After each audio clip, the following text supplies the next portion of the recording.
To turn on double opt-in for a Brevo sign-up form, head into your dashboard, click Marketing in the left sidebar and open the Forms page. Select the form you need to protect, and once the editor appears, scroll down to the Settings section and click Return to this step. Now switch on Double Confirmation Email and under Select Template, pick the one labeled Double Opt-in. Hit Save, and from this moment forward, anybody who fills out that form will first get a confirmation email they must click before they land on your list. That's the whole setup in about a minute.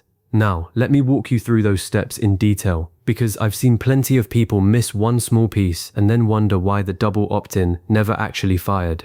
We'll start from scratch, and I'll point out the defaults that trip you up and the habits I've built doing this across dozens of client accounts. First, log into your Brevo account. I'm not going to spend long here, but one thing that genuinely catches people is having multiple Brevo accounts, a staging one versus a live one, or a personal account and a client account. I've done it myself, spent 10 minutes editing a form before realizing I was in the wrong dashboard. So check the account name top right before you touch anything. Once you're in, look at the left sidebar and click Marketing. A sub-menu expands, hit Forms. That page lists every sign-up form you've ever created. My strong advice here is to use descriptive names, not form 1 inch, but something like homepage main sign-up or lead magnet checkbox form.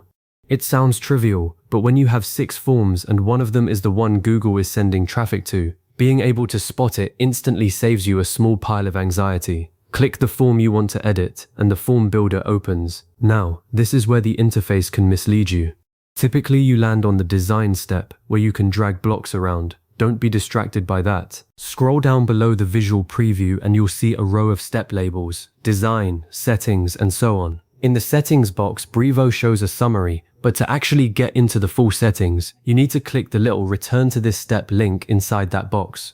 I missed this the first time I was hunting for the double opt-in toggle because I kept looking in the sidebar or the top tabs. Click that, and the page reloads with the form's core settings front and center. Look for the double confirmation email toggle. It's off by default, which is fine. Brevo leaves the decision to you. Flip that switch on, and right below it, the template selector appears. Under Select Template, click the drop-down and choose Double Opt-in. That template comes pre-translated in your account language and contains the verification link and a short paragraph asking the subscriber to confirm. I don't recommend creating a custom template at this stage. I always stick with the built-in one first, test the flow end-to-end, and only customize the copy later if I need to match a brand voice. The default wording is safe, clear, and keeps you out of the weeds while you're setting up. With the toggle on and the template selected, click Save.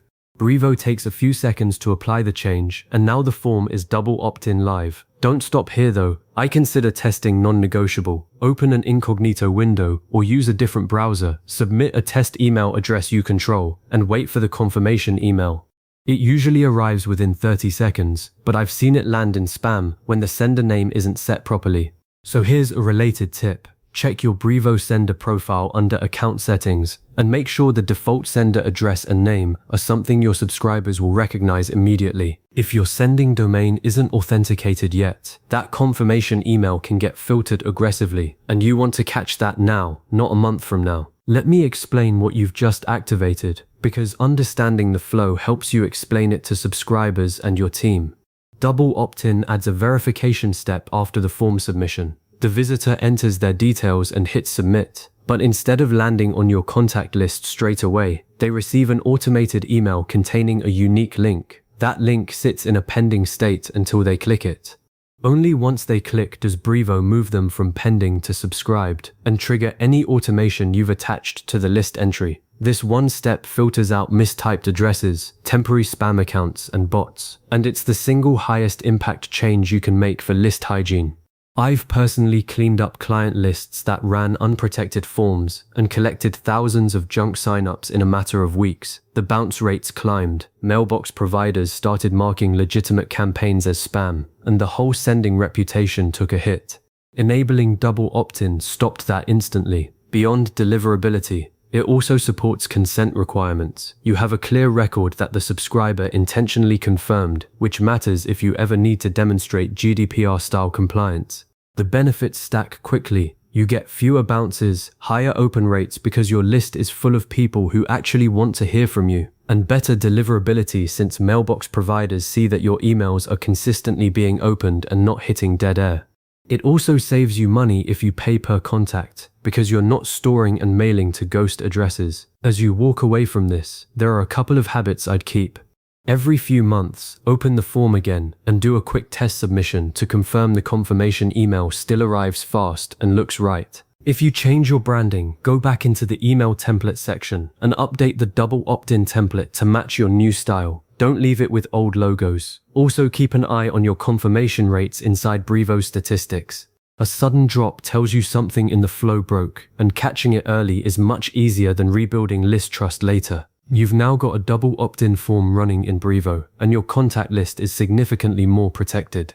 If you run through these steps again on any other active forms you have, you'll be in great shape. Save this for when you need a quick refresher, and I'll see you in the next one.